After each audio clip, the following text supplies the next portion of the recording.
Porque o nosso assunto de agora é política. Um assunto que você participou com a gente e é polêmico, né? A decisão sobre a proposta do voto impresso auditável, que está tramitando no Congresso Nacional, ficou para a semana que vem. A nossa equipe foi atrás dos deputados federais do Paraná para saber a opinião deles, quem é a favor e quem é contra. Agora na tela do BG. A proposta de emenda à Constituição número 135 é de autoria da deputada Bia Kicis, do PSL, e prevê a adoção do voto impresso auditável a partir das eleições de 2022. Ao final do processo de votação, a urna imprime uma cédula em que o eleitor pode confirmar que aquilo que ele digitou na urna foi de fato impresso. Confirmando que está correta a impressão, ele aperta confirma mais uma vez e essa cédula cai numa urna indevassável. Importante dizer também que o eleitor não tem contato físico com essa cédula, apenas contato visual, de modo que o eleitor não tem a possibilidade do eleitor sair com essa cédula, por exemplo. Para ser aprovada na comissão especial, a PEC do voto impresso precisa de maioria simples entre os 34 membros. Se isso acontecer, a expectativa é que ela siga para a votação em plenário já na próxima semana.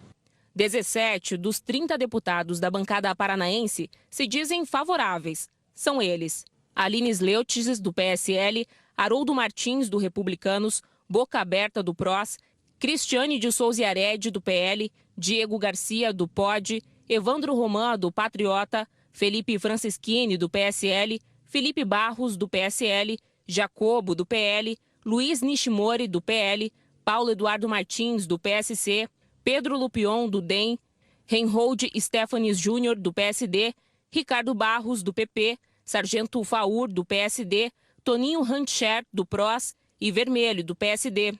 7 se declararam contra.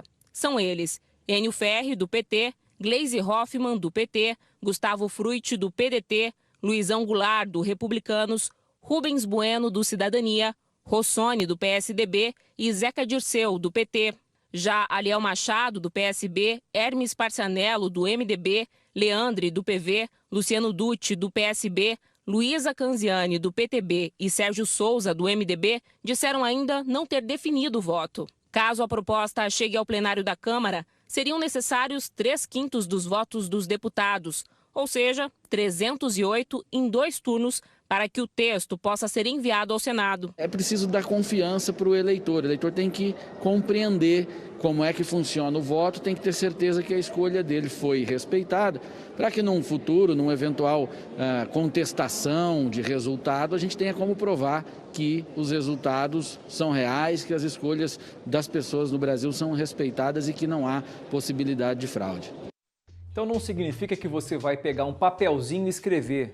Vai ter um X lá, candidato X ou candidato Y. Você continua votando na urna eletrônica. Só que assim que você vota, sai um papel dizendo, votei no fulano de tal. E lá aparece isso, para que realmente o seu voto digitado, apertou o verdinho, saia no papel para que você possa comprovar. Essa polêmica, exatamente esse, Paulinho, obrigado. E a polêmica sobre esse voto impresso auditável é o tema do comentário de hoje do Mark Souza, que sempre entra na dividida, aquele tema que ninguém quer falar. Aqui, sempre a gente tem espaço. Boa tarde, Mark. Oi, Parra. Boa tarde para você e a todos que nos acompanham. A discussão não é apenas sobre imprimir ou não votos em cédulas. É mais ampla. É sobre a confiabilidade do sistema. Muita gente acredita nas urnas eletrônicas, que já elegeram diferentes ideologias nos últimos 25 anos. FHC, Lula, Dilma e Bolsonaro. Mas também há uma parcela significativa da população que desconfia que podem existir fraudes. E essa parcela também precisa ser ouvida. Ora, uma democracia só é democracia se todos aceitarem os resultados das urnas, ganhando ou perdendo.